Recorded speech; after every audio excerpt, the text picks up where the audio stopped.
Hey everyone, I'm Ava Harper, 33, a single mom and interior design powerhouse in Charlotte, North Carolina, running a $5 million business I built from nothing. No degree, just hustle. My brother Lucas was my best friend growing up, but when he met Elise Montgomery, everything changed. At his wedding, in a glittering Charlotte ballroom, I stood humiliated as Elise mocked me as a failed single mom in front of 200 guests, and my mother, Margaret, laughed along. But when my 9-year-old son, Ethan, grabbed the mic and exposed Elise's secret affair, it shattered their perfect facade and set me on a path to reclaim my worth. Before I share how that night sparked a movement that changed our family and countless others, drop a comment with where you're watching from, hit that like button if you've ever faced toxic in-laws, and subscribe for stories of courage that'll inspire you to stand tall. I grew up in a modest Charlotte suburb, Dilworth, where my parents, Tom and Margaret Harper, worked tirelessly to keep our family afloat. Dad was a carpenter, his hands calloused from years of labor. Mom was a part-time bookkeeper, juggling spreadsheets and second jobs. They taught me resilience, but we lived paycheck to paycheck, one hospital bill from collapse. School wasn't my strength. While teachers droned about history or math, I sketched room layouts and color palettes, dreaming of transforming spaces. My grades were decent, but college wasn't an option. Money was too tight. My counselor barely noticed, muttering, "You'll land somewhere." At 18, I jumped into work. Barista, retail, office temp. None felt right until I landed a hostess gig at Vivace, an upscale farm-to-table restaurant in uptown Charlotte. The pay was solid, but the connections were life-changing. That's where I met Lucas Harper, my brother, in a new light. 2 years older, Lucas was a law student at UNC Charlotte, charming and driven, dining with classmates after exams. He'd always been my protector, teaching me to skateboard, carrying me home when I sprained my ankle at 11. He'd sneak me into his blanket forts, whispering secret codes our parents couldn't crack. Lucas was the golden child, straight A's, soccer star, while I was the creative other kid. My art fairs often overlooked by Mom and Dad, who never missed Lucas's games. Still, he'd show up to my exhibits, saying, "Ava, you're the real genius here." When my ex, Derek, left me 7 months pregnant, Lucas was my rock, assembling Ethan's crib and taking midnight shifts with my colicky newborn. "We're a team, Ava," he'd say, rocking Ethan. Always. 18 months ago, Lucas brought Elise Montgomery to Sunday dinner at our parents' Dilworth home. She was a vision, tall, auburn-haired, with a polished smile and designer heels. Her family owned Montgomery Properties, a real estate empire, and she ran their PR with flair. Mom was smitten, gushing over Elise's tales of yacht parties and Aspen ski trips. Dad nodded along, impressed by her golf handicap. I noticed Elise's warmth cooled when she spoke to me, her smile tight, her eyes scanning my thrift store blouse. When I mentioned my design business, Harper Interiors, she nodded curtly, pivoting to Lucas's latest case win. "Interior design sounds so quaint," she said, helping Mom clear plates. "A nice side gig while you raise your son." Ethan spilled his milk, and I cleaned it calmly. Elise whispered, "Kids need discipline, Ava. Structure is everything." I brushed it off, hoping she was just nervous. I tried to connect with Elise, inviting her for coffee or a girls' night. She dodged with excuses. Board meetings, spin classes, charity boards. Ethan, with his big heart, drew her a welcome to the family card, complete with glittery stars. At the next dinner, he handed it to her, beaming. She took it with a pinched smile, setting it aside unopened. "How cute," she said, her tone implying otherwise. Ethan's face fell. "Why doesn't Elise like my art?" he asked later. "Some people don't see how special it is," I said, hugging him. "But your drawings are masterpieces." I voiced my concerns to Lucas, but he was already enchanted. "You're misreading her, Ava. She's just polished. Give her time." But her microaggressions grew, dismissing my business, critiquing Ethan's manners, sidelining us at family events. Lucas proposed to Elise after 7 months at a rooftop dinner overlooking Charlotte's skyline. He showed off her 3-carat ring at our parents' 30th anniversary party. Mom squealed. Dad toasted their perfect match. Ethan asked if Elise would come to his school play. Her vague, "we'll see," crushed him. The engagement party at the Charlotte Country Club was a lavish affair. I splurged on a navy dress, and Ethan wore a hand-me-down suit, his curls tamed with gel. Elise introduced me as Lucas's sister, never mentioning my name or work. When a guest asked about my business, she interjected, "Ava does small home projects. My friend Camille handles corporate spaces. You should call her." I smiled through the sting, passing out business cards that guests pocketed without interest. Wedding planning was a whirlwind. Elise hired a planner who scoffed at my budget-friendly decor ideas. "We're not cutting corners," Elise snapped. "Lucas and I want perfection." Lucas, once opinionated, deferred to her on everything. Venue, menu, even the save-the-date font. In our family, siblings were always in the wedding party. But when I asked about roles, Lucas hesitated.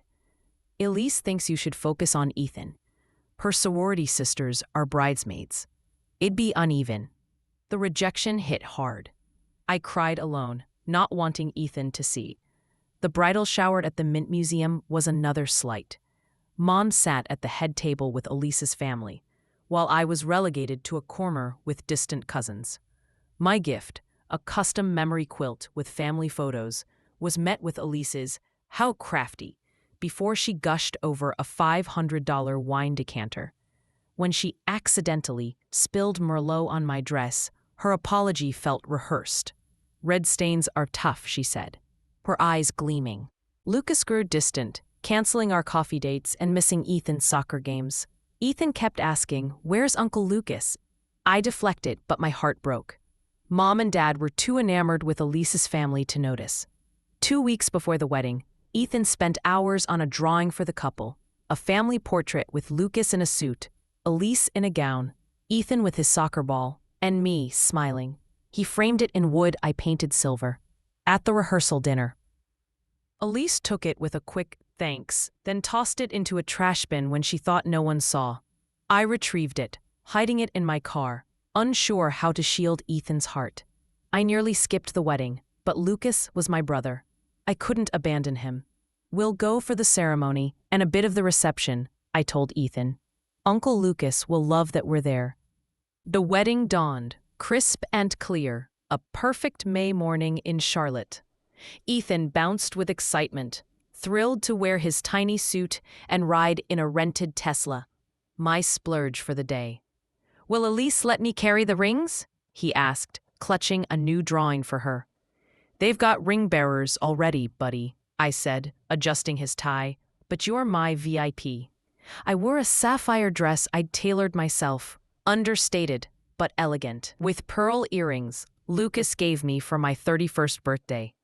The ceremony was at First Presbyterian Church, a historic gem with stained glass and a year-long waitlist, secured by Elise's father's donation. We arrived early, as family was instructed, but found the front pews reserved for Montgomery family and VIPs. A coordinator directed us to row 15. "But I'm the groom's sister," I protested. She shrugged, seating charts set. From our distant seats, we barely saw Lucas at the altar, beaming in his tux. Elise glided in, her gown a cascade of silk and crystals, worth my year's mortgage. Ethan whispered questions about the vows, his hand in mine. "Is Elise our family now?" he asked as they kissed. "Yep," I said, hoping it might soften her. The receiving line crushed that hope. Lucas gave me a distracted hug before Elise's mom whisked him for photos. Elise air-kissed me, ignoring Ethan's drawing. "Put it with the gifts," she said, waving him off. I tucked it away, promising Ethan a better moment. The reception at the Westin Charlotte was a spectacle. Chandeliers, ice sculptures, a string quartet. Ethan, bored by the adult chatter, watched the skyline from a window. I sipped Prosecco, bracing for the night. Elise's friends whispered about my budget dress, and that kid running wild. In the restroom, I overheard Elise tell her maid of honor, "Ava's so basic. Her and that messy child don't belong here." My mom cornered me, frowning. "Ava, you could have dressed up more. Elise's crowd is so chic. And don't talk about being a single mom. It's awkward." I swallowed my hurt. "I'm trying, Mom."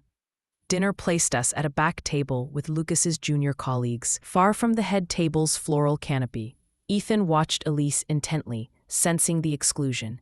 As toasts began, Elise's dad boasted about her achievements and Lucas's upgrade to their firm's legal team, dismissing his public defense work as charity.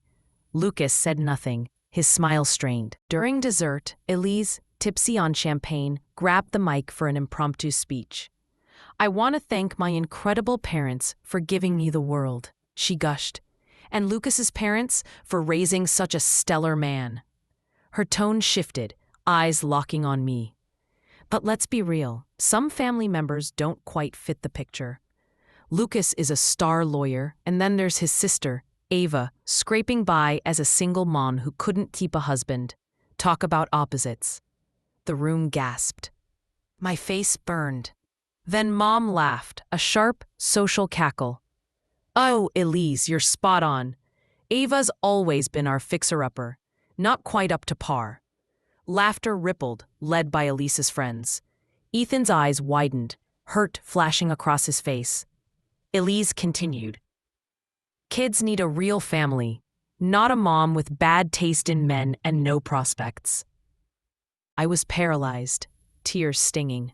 Lucas whispered to Elise, but she brushed him off. "Oh, relax, everyone agrees." The DJ tried to pivot. Time for the first dance. As Lucas and Elise swayed, Ethan slipped from our table. I didn't notice until his voice boomed through the speakers. "Excuse me." He'd climbed the DJ stage, holding the spare mic. "I know something about Elise." The music cut off. All eyes turned to my 9-year-old, standing fearless. A month ago, at South Park Mall, I saw Elise with a man who wasn't Uncle Lucas. They were kissing by the fountain, big, movie-style kissing. He gave her a key and said, "Our secret spot next week." She said, "Can't wait." Gasps erupted. Elise went pale. Lucas froze. Ethan added, "He had a beard and a green jacket." I didn't tell anyone, 'cause Mom says it's rude to interrupt. But Elise was mean to Mom, so I'm telling now. Chaos erupted. Elise screamed, "He's lying." Lucas stared. Was it Trevor? Her ex, a tech bro she'd called a friend. Her dad roared, "Get that kid off stage." Mom looked horrified. I rushed to Ethan, lifting him down. "Did I mess up, Mom?" he whispered. "You told the truth," I said, hugging him. Lucas confronted Elise. "You said you were at a conference that weekend." She stammered. "It was nothing," but Lucas pulled out his phone. "Your Instagram was geotagged at the mall, not a hotel." Elise's mom backed her. It was a girls' trip, but Lucas wasn't buying it. I grabbed Ethan's hand in our bags. "We're leaving," I told him. As we headed out, Lucas called, "Ava, wait." He knelt to Ethan. "You're a brave kid." To me, "I'm so sorry. I should have stopped this." In our Tesla, Ethan slept as I drove to our Noda apartment. At home, I tucked him in, his drawing still in its folder. I didn't sleep, replaying Elise's words and Mom's betrayal. At 3 a.m., Lucas knocked, tux disheveled. "It's over," he said. Elise admitted she's been seeing Trevor for months, a backup plan if our marriage didn't work. Her dad threatened to sue Ethan, but Lucas shut it down. I told him I'd expose their fraud in every Charlotte paper. He sank onto my couch. I ignored Elise's red flags, her jabs at you, her control. "I'm ashamed, Ava." We talked until sunrise, rebuilding our bond. "I miss my brother," I said. "I'm here now," he promised. The next morning, I posted on TikTok. At my brother's wedding, his bride called me a failed single mom, and my own mom laughed. My 9-year-old son exposed her affair, saving my brother. "I'm a single mom, not a failure. I built a $5 million business. Your worth isn't what others say." The video went viral. 500,000 views, 20,000 likes. Comments flooded. "Your son's a hero. You're a queen." Elise's family fled to their Hilton Head estate, issuing a vague postponement statement. Lucas filed for annulment within 48 hours. My parents called. Mom's sobbing apologies. Dad visited alone. I let Margaret's status obsession blind me. I failed you. A family meeting followed, raw and tearful. Mom admitted, I got lost in Elise's glamour. I was cruel. Ethan hugged her. It's okay, Grandma. Mom says mistakes happen. We started family therapy with Dr. Lena Brooks, who uncovered decades of favoritism. Lucas the star, me the lesser. I spoke my truth. I never wanted pity, just respect for raising Ethan and building my business. Lucas resumed uncle duties, pizza nights, soccer games. My business soared as wedding guests, moved by Ethan's courage, hired me for projects. I launched the Harper Hope Fund, offering grants to single parents starting businesses. At its inaugural gala, Elise sent a letter. I misjudged you, Ava. I'm learning. I felt peace, not victory. Lucas met Nora, a pediatric nurse, warm and real. We moved to a Myers Park home with a garden for Ethan's sunflowers. At Ethan's 10th birthday, surrounded by family, Mom and Dad, softer now, Lucas and Nora, my new partner, Connor, Lucas's friend who'd spoken up. We celebrated truth and healing. Share your story of facing betrayal below. Like, subscribe, and hit the bell. I'm Ava Harper, and this is my truth. Define yours.